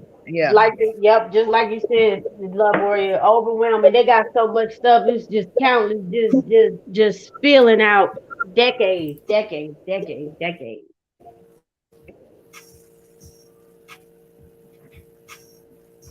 But it would be nice to see if Daryl Johnson and others. I wonder, are they going to face any time? A lot of them already got past criminal history. Goddess, I hope you respond to that one comment, because this is the thing me and Ms. Della have stated over and over. If he paid out money, fine. But why is he never sued, countersued, like most celebrities do when they are charged with something they did not do? They bring suit for slander. They bring suit. Okay? R. Kelly has never brought suit. All he's done is paid out. So answer that. He paid out of court and in court. That's crazy. He was paying in the streets and through the legal way. He was paying out so much. He was paying out in his dreams. He was probably pre-paying people that he hadn't even touched yet. But he's never, ever filed, like most celebrities, when they're charged with things, that at least they try to fight it. If they're totally innocent, nobody's going to keep getting accused 30 years of paying people out for something that they absolutely didn't do. You can't falsely accuse me. I'm pretty sure anybody with common sense, and whether you're a celebrity or not, nobody can accuse you of doing something you know doggone well you didn't do it. And then people that came out with books. People got depositions, testimony, like even police reports. You've been reported. Let me read the comment. Just because a superstar paid money out, that don't mean they are guilty. He not the only one paid money out of this about money. Y'all, all celebrity, all of it is money, right? But he don't have no money. Didn't they just say he couldn't buy his own transcripts? Which are $25 a pop? What money? Oh my God! Why do you think this has been going on for decades long? The same type of behavior, same age group of girls and boys. Speaking of boys, I wanted to bring up somebody that I came across while doing some research. Got us down. I'm gonna just say we're gonna laugh. We're gonna laugh at these people because there's no sense of going back and forth, because I don't even think they even hear the stuff that they saying. Like that don't even make logical, realistic sense. Just say, beautiful spirit. Let's tell them. Let's remind them why he done paid out all his victims that he couldn't even pay his own child support. Okay. Oh yeah. Yep. And then allegedly he can't afford his transcripts for what they say. Man. Okay, let's see. They say the burden of proof is on the government, but the defense don't want any of their proof entered. Exactly. Yeah, because they don't have any argument against. They don't have no valid arguments against the actual evidence, and that's the thing. So all y'all, Diane lets out there in the world who wanted to support this man, despite the fact that his allegations against children, boys, girls, as well as young women and probably men. Yeah. You want him free so he can continue to hurt people. It's not good. Like, I don't understand that. You don't know him. You don't know him, right? You don't know him. I mean, I'm just wondering, do you know him?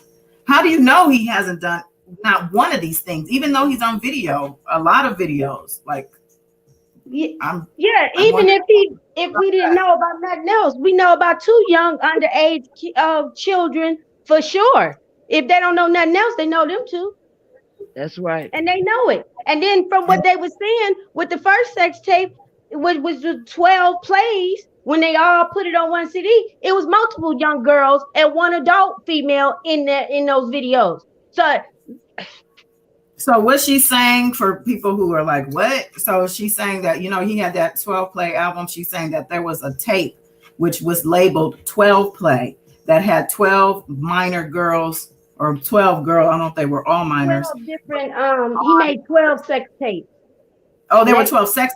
I thought you yes. said there were 12 on one tape. Okay, so there were No, 12. yeah. Because Tiffany Hawkins said every time he got done with a tour, he would name the tapes, the 12 play tour. So they made 12 tapes because, you know, th- that's why it was different tape. It was, the first original tape, it wasn't LaShawn Lanfair, it was another young girl, but in that house.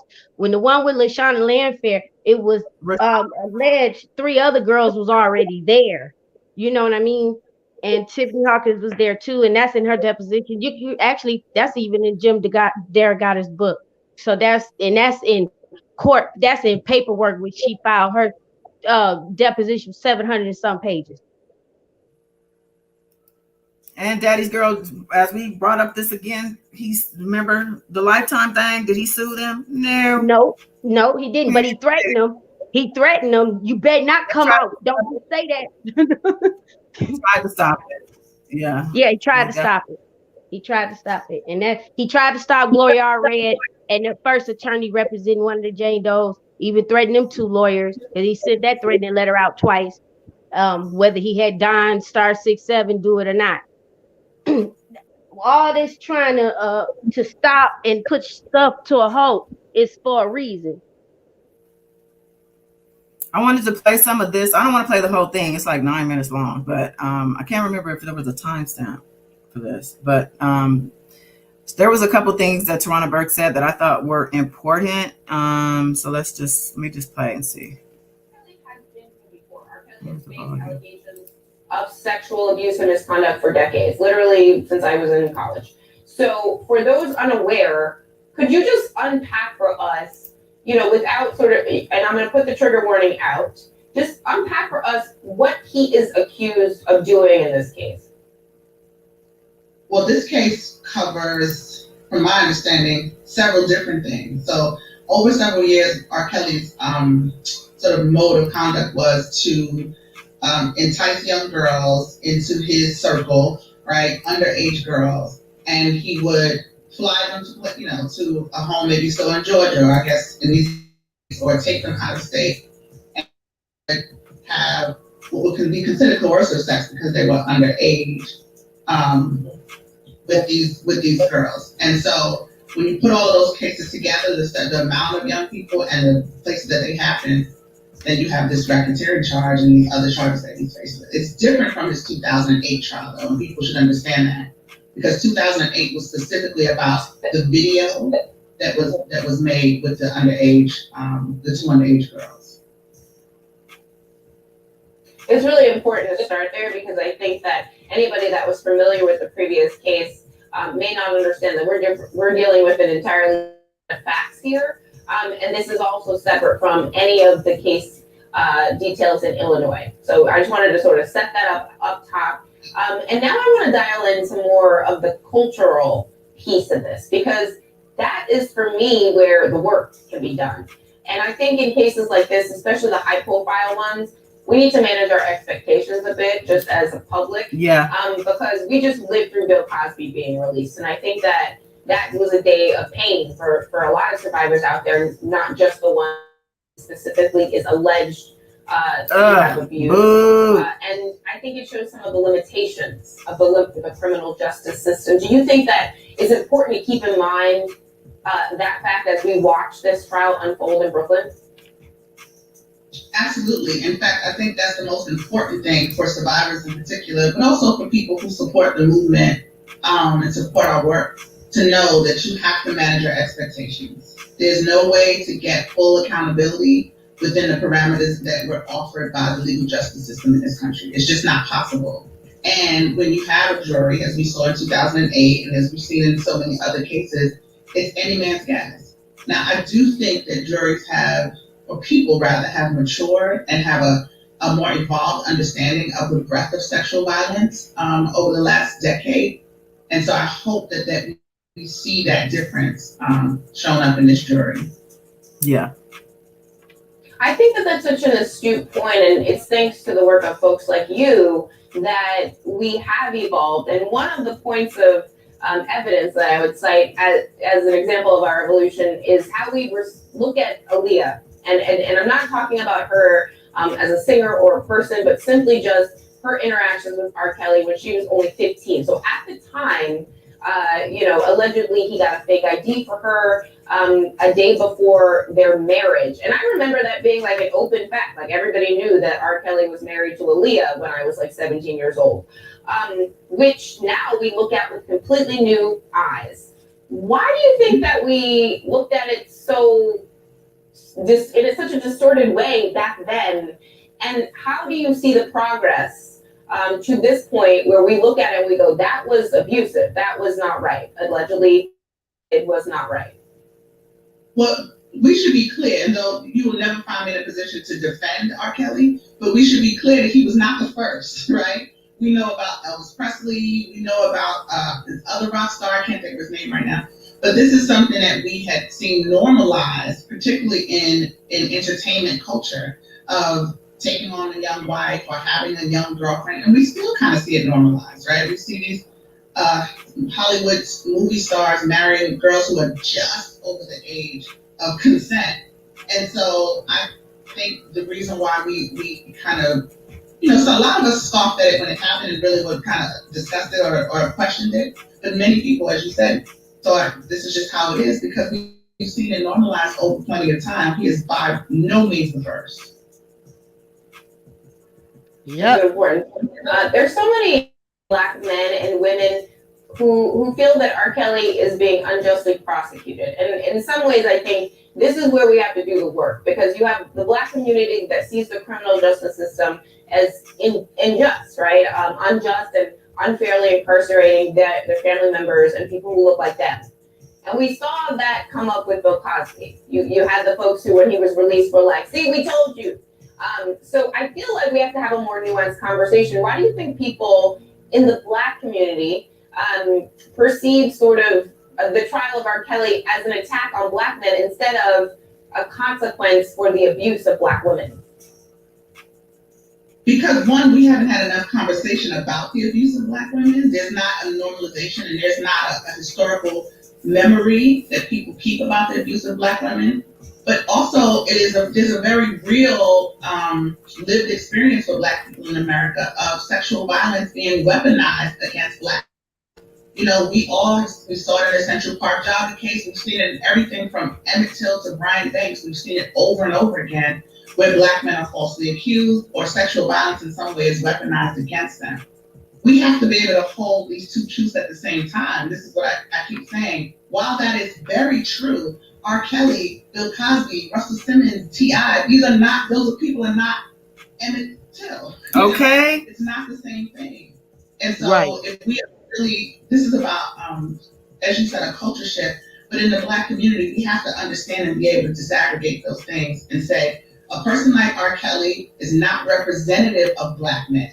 He is not the norm for Black men. Black men are not predatory. We don't have a predisposition to abuse and kill and rape and those kind of things. He is an outlander, outsider of what we know is to be the norm. And we also have to acknowledge that sexual violence happens at an enormous rate inside of the Black community to Black women. And a lot of times that is at the hands of Black men. It doesn't mean that Black men are more depraved or have some sort of problem that's specific to them, but it does mean that we have to address it. And if we can't separate those two conversations, we'll keep having people wanting to automatically defend somebody like R. Kelly because he's their favorite, because he makes them feel good, and he's some kind of. But those local heroes are the ones who are committing these heinous acts inside of our community, and it's just a culture of complicity that is almost as bad as the actual violence that we're experiencing. That's right. Yeah. They all want to go up against the man. It's because they want to take a win against the man instead of looking at him isolated. Yeah. We think about sexual violence, and you. Okay, I'm sorry. Go ahead. Say that again. I said she's exactly right, because the Black community looks at it as they're going up against the man, like, any kind of, like, they take R. Kelly's side because it's all against the man, speaking against the man, his man. So they want to take his side. Whereas looking at this isolated perversion of what he is, he does not represent all Black men. We have good Black men out here, and his isolated thing is not about his music. It's about his perversion. And we have to speak up about that within the Black community to say everything is not against Black people or against Blacks. It's against this isolated man that is a pervert. Exactly. He like she said, he's not a role model. He's not somebody who's ideally we're going to hold him up as the example of the community, So actually, I ended up playing most of this. So I'm just going to finish this off. Like a minute left. You said previously that it's a public health issue, and I think a lot of people think about it as an issue between two people. Like, that's their business. I don't need to get into it. It's personal for them. Break down why every single person should care about sexual violence, whether or not it has happened to you or it has been perpetrated by someone you know. It's a public health issue. This is the thing. This is what I usually try to tell people to help them understand. When somebody is shot in our community, we rally around that because we don't want to see that kind of violence, because it is something that's an affront to our safety in our community. So we understand that as our collective safety. We understand that we want to make sure that guns are out of our community. We should feel the same way about sexual violence. We have a personal responsibility to make sure that the people around us, whether in our family, in our community, in our schools, in our jobs, feel safe. Just like you wouldn't let anybody come in with a gun, you should not let anybody come in who wants to harm somebody inside of whatever space you occupy. And so we are collectively responsible for each other. That's the way community works. And if we don't feel collectively responsible and keep individualizing it, then we won't move the needle. We won't make a change. And then we'll just sit back and have people watching this happen and expecting the activists and the journalists and people to sort of report on it and take care of it. This has to change. It's a public health crisis, because name something else that have 12 million people respond to it in 24 hours and say, my life is affected by this too. If we had 12 million people stand up and say, I've been shot in 24 hours, we have a national, I would pray we would have a national crisis on our hand that people recognize. This is a national, international public health crisis, and we need to address it as such. Yes. Yeah, that was good. Yeah, that was good. Thank you. Beautiful Spirit sent that. Thank you for that. Yeah, we can ring the bells on that one. Yes. Yeah, I was looking for my bell. I'm like, where's my bell? Oh, here it is. Tarana Burke and that interviewer also. Queen Keish said, how he paying handlers if they're broke? Oh, because Tim ATL came in and asked, they're looking for Joycelyn. I'm going to do a reading actually on Friday. We're going to read Joycelyn. So if you're not a member, join the channel so you can come in on the reading. It'll be a live reading on Friday night. And we did one last Friday night. Last Friday night was R. Kelly and Aaliyah. And it was interesting. I don't even know. It was fire.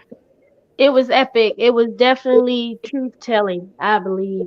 so heartily. And I can't wait. I still pray for Joycelyn. I still pray for that. I never stopped praying from day one. So for none Yeah. of So the victims, none of them. I pray every day. we're gonna use the You card know, to if tap. she, hopefully we'll learn more. Well, I know we'll learn from the reading, but you know, I fear that if she is brought up as a defensive witness, the way, you know, she's very introverted and timid speaking, she would have to be coached so well, and I don't know if she would actually be a good witness for him, the way demure and everything as she presents herself, you know, has been trained to look. I just don't know that would be a good look. In fact, I know it Well, won't. I imagine her how she was on Gail King, even though I don't think she's that same woman as she was on Gail King today. Right. No, in that pre-recorded video with TMZ, she had to look at the cell phone, and you could tell her nerves was rattled in too. Yeah.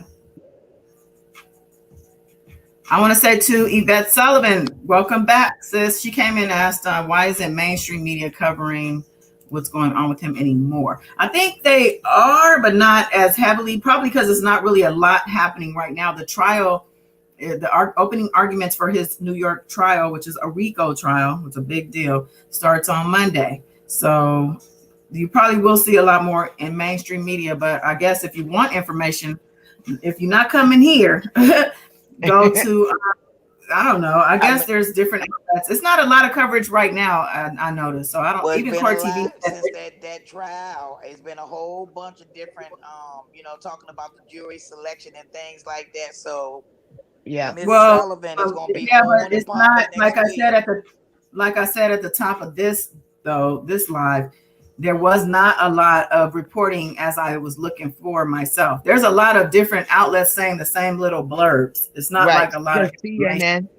CNN has been has stuff been on CNN, stuff been on CBS, but yeah, not as at like next week. I'm sure like it'll be more coverage, but yeah. Yeah, and I keep also, like I said earlier, wondering if it's to do with the fact that the judge didn't allow the press in the courtroom. I kind of feel like they feel in a way about it, like, Oh yeah, you know, that's a good point.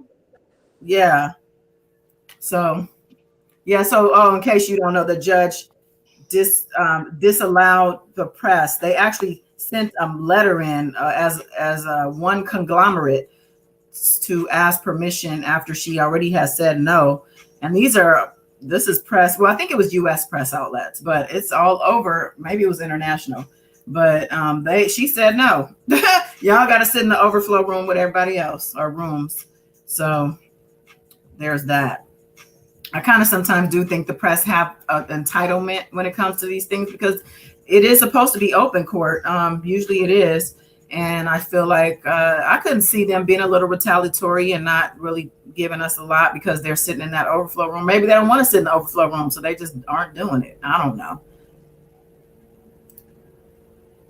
Yeah, she made a good point too, Queen, about the car being blown up. What about the car being blown up? The man, and he pled guilty, as well as the guy who tried to bribe one of the Jane Does to stop her from using the digital devices of his that she had and testifying and whatnot. And that says guilt, doesn't it? A lot. That's a lot. And then it's dangerous because he got people that's willing to go to great lengths to support and have his back. That man traveled state lines, and actually he could have killed Azriel and her family. He not only did he set fire and blew up the car, he shot at her parents. You heard it on the 911 call. So yeah, real quick, I want to touch on this story I came across. This guy murdered his girlfriend, 31-year-old Justin Wright. Let me pull it up.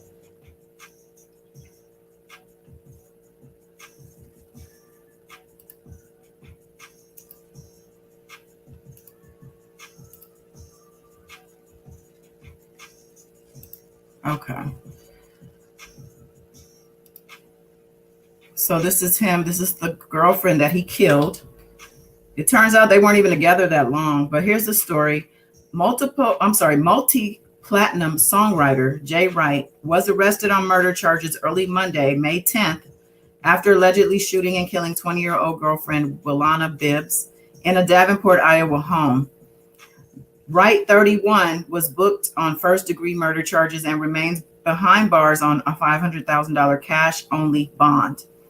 Born Justin L. Wright, the Atlanta native asked the judge for an appointed attorney and explained he was broke after living in hotels in recent months during the pandemic. It says, "I'm not making anything right now," he said, in quotes. "All my belongings were stolen in November." Then they have his arrest file here. It goes on to say, Wright launched his Camp Entertainment Worldwide full-service entertainment company in 2011 and went on to collaborate with the likes of Future, 21 Savage, Timbaland, Rick Ross, Gucci Mane, DJ Khaled, Bow Wow, and many more. Wright was also mentored by R. Kelly as a teenager. Lord have mercy. He was mentored by R. Kelly as a teenager, and this is him. So he's actually 32 now. He turned 32 years old in June. And I'm going to read a little bit more down here. Let's see. The altercation reportedly took place on Mother's Day afternoon, May 9th, around 1:25 p.m. And that's this year. Local time in Davenport. According to authorities, Bibbs, a North Carolina resident, was pronounced dead at the scene once police showed up after receiving a domestic dispute call. The family member, it says on this post, said that they were dating and Justin manipulated and controlled her. She was trying to leave. The report says she was shot in her back or in the back. And I saw a comment from a relative in a thread that said she was shot in the head also. But when authorities arrived, she was had already passed. So from the Neighborhood Talk, they had posted this. And they said, neighbors, earlier we reported on a story about our neighbor, Justin Wright, 31, who was hit with first-degree murder charges after a shooting Sunday that left a woman dead. According to ABC 8, authorities got a call around 1:30 p.m. Sunday at a home off Calvin Street, just down the road from the Mississippi Valley Fairgrounds. When they arrived, they found Willana Bibbs, 20, dead at the scene. We spoke to a family member close to the victim to get more information about her connection to Justin. Says they were dating and Justin manipulated and controlled her, and she was trying to leave. His mother bought her a ticket to come back to her son. His mother bought her a ticket to come back to her son. So the mother bought her a ticket to lure her back to her son. So I'm wondering why she left him in the first place. It says that family member also left a lengthy comment on one of Justin's pictures. "You took her to Iowa and killed her on Mother's Day. You threatened to kill my daughter also a few ago in ATL. Says you brainwashed and manipulated my cousin and tried to turn her against us. I hate she loved you. I hate she ever met you." Let's keep Willana's family in our prayers. There was another article. She was a singer. She actually met him when she moved to Atlanta to pursue her singing career. And he obviously used his background and I guess clout to get her to come. I'm trying to think where that article, I think I might have it up.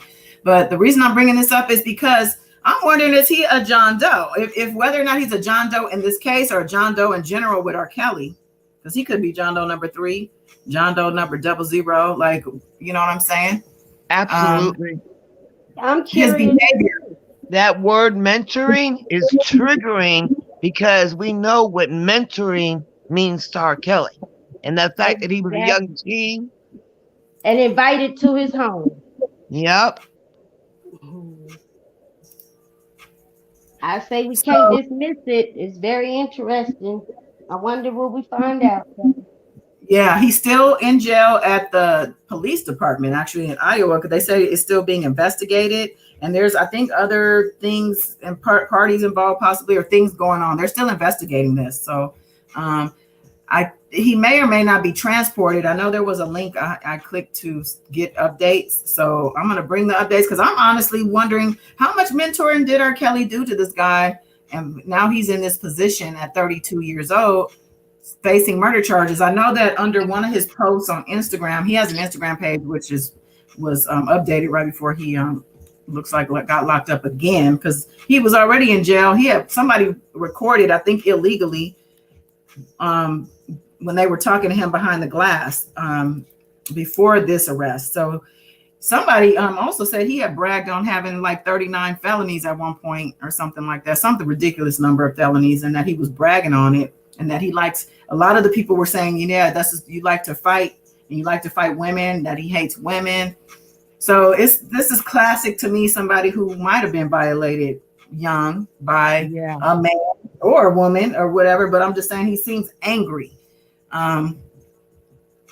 So I'm very curious about his connection. I looked him up though, because we did there was a comment that under a video that he was being talked about, and they said that he's lying about all the people he worked for, and that's how he got her under his spell, or in his clause, because he lied about his affiliations.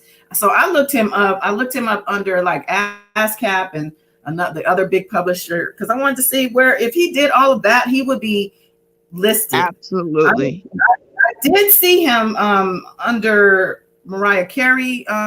There was an album that he had a song with her that he co-wrote with her on one of her albums. I can't remember which album it was. And then there was something under Soulja Boy, Tell Him. He has something in there. But I didn't see nothing under Future or Khaled or none of these other people. Even R. Kelly, I didn't see nothing come up under credits. He also has his own music that he's been trying to put out, and I saw a lot of that with, I guess, his wife or his ex-wife. But he's a problematic person. Very problematic. Yes. I feel like there's a lot of stories that R. Kelly has to do with regards to this dude. I don't know why. I do feel like that. But I want to bring him to light, because I'm going to do some more on him as I get more information. But I wanted to introduce this guy. Somebody, I remember in the comments, because I posted on my community wall, that they said that R. Kelly mentioned him in a song or something like that. She's like, oh yeah, R. Kelly mentioned him in such and such. So there is an affiliation. Yeah. Yeah. Well, So that's all. Go ahead. I believe it. Yes, I believe it. Yeah, Inner City Press, they typically do have good stuff. I actually even signed up to that guy's Patreon, because I think he does post documents and stuff like that. But let's see, they usually do have detailed reports. But we, I'm gonna always have whatever things are being filed here, and many, if I'm not gonna go live, I'm gonna probably upload an update just to keep everything lined up, because it's easy to get behind on this thing if you miss a beat. You know what I'm saying? Right. Yes. But I want to remind you a lot. Yeah. But I do want to remind y'all. So today's Wednesday. So Friday night, we're doing the tarot reading on Joycelyn. Saturday, we're doing another live. Depending on what's going on with R. Kelly, it may be on him, or we may talk about hot topics, current events, or what have you. And then Sunday, Shot of Love, and Monday, Messy Monday, special edition. Messy Monday. We're gonna talk about these fighting YouTubers, because these are the YouTubers that I myself was being attacked by, and I had to go stand up for myself. So if you go back a couple months on my archives, you'll see it. Messy Monday, and I addressed some things as I wanted to do, and left it where it was at. And I told my people, told y'all, if anything else happens, we'll bring it on a Monday. So I'm bringing this on a Monday, because these people came at me, and I actually accused them of all the things they're accusing each other of right now. And I think it's important to exonerate myself and to finish tying the loose ends on my end, close the loop on the thread here. You know what I'm saying? That's right. It's a full circle moment, goddess. That's right. And you have that God-given right to do that. I absolutely do. I sure do. And I have guess what? I also have a channel, a platform. Yes. And I'm bear witness and part of the shenanigans too. I stand with you. We chose God is dying. I appreciate you. I appreciate all of y'all, actually. Even y'all who left come back because y'all know that I didn't do nothing wrong. Y'all know I didn't do nothing to none of them people. So if you in the bushes because you can't come in the chat, I'm gonna open up my chat to anybody, even if you wronged me in the past. Come on in, but be prepared to apologize. But still, you can come if you want to. None of us have never done nothing, because I say us because if it affects one, it affects all. And That's right. that was heartbreaking. But hey, that's why you JC got said the channel. JC said they fight and see who stays on top. And I think it does have to do with that because one of them has been getting more numbers in her lives than, the other. She actually gets some big numbers for her lives because I think, which I mentioned, is because it's that fake neutral shit. Like you playing neutral, everybody's going to come. You know what I'm saying? If I change my platform, all of a sudden it was like, you know what, you guys, I actually do think R. Kelly might be getting set up or whatever they want to say. Well, if I said that and changed my whole tune, all those motherfuckers would flock over here so fast and would be all up in my chat and all up my ass. Just believe that. But that's not going to happen. I'm just saying. A lot of people had done that with their channels. A lot of people started off not supporting him and then turned and changed because they realized how much more they clicks and views and super chats or whatever they could get from the supporters. It's a real thing. I can name these people, but I'm not. But I'm just saying, I never changed my ground, my opinion, my stance. Nope. Always been consistent, always been authentic, always bought the truth. I'm gonna bring up a grown man too to say that a part of this problem with these YouTubers right now is because he's not here to patch it up and glue it together, put his tape on it. I'm just saying, I'm just saying. They missing the ringmaster. Yeah. So we'll get into this on Monday. But like I said, come back Friday night. Join the channel so you can come on backstage and see how we do. Because this is going to be the first of many readings. And then, like I said, the book club and all that and all this. Exactly. So that's all I got. Unless y'all have last words, I'm going to go ahead and end it here. I appreciate everybody. Y'all come on back, sending love and peace out to the chat and all the warrior gang. We love y'all and see y'all come on back. Thanks everybody for joining us, spending time with us again. Happy Wednesday, maybe early Thursday for everybody.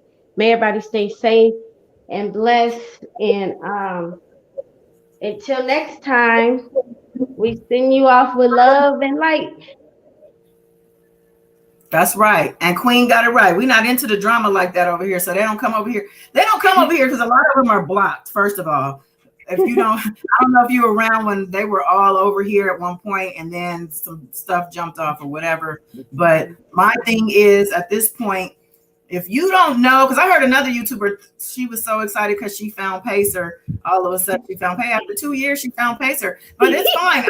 I know she knows I read the documents. Like, you could have easily emailed me. I would have totally given you the information. Like, I had no idea she didn't know how to access Pacer. But that's sad. Wait a minute, 2 years.